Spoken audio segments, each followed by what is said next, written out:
All you need is some water and sunlight, and you've got something that's colourful with a couple of pots of gold at the ends. Rainbows. Except, of course, there aren't any pots of gold at the ends, because there couldn't be. Rainbows don't have an end. Why? Because rainbows are circles.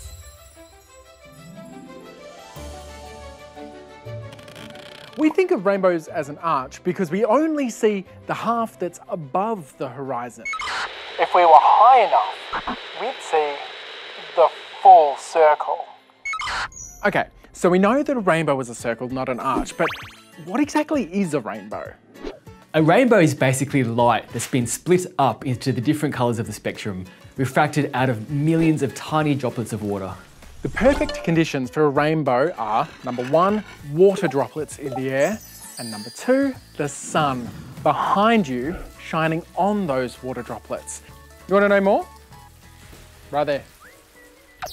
Let's break it down, starting with sunlight. Sunlight in its purest form, straight from the sun, is white light. When a ray of that light reaches a water droplet, a whole lot of action takes place inside. As sunlight enters the water droplet, it starts to slow down or bend slightly and change direction. And this is what we call refraction. The light bounces off the back of the droplet and is refracted again as it exits the droplet. Wow, that's interesting. You can find out more right here.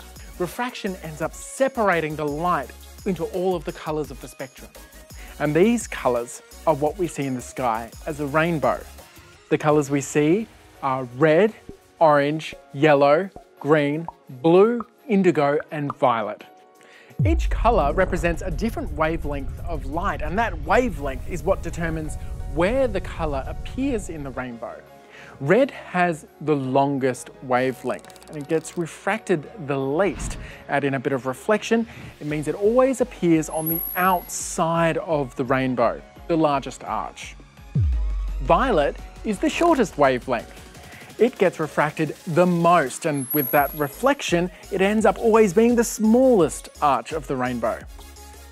The best time to see a rainbow is in the early morning or the late afternoon because it's easy to make sure that the angle of the sun is right behind you.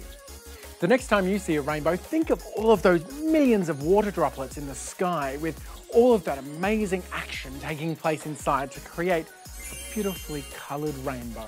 You can even try making a rainbow yourself with a sprinkler or a spray bottle and a really bright light.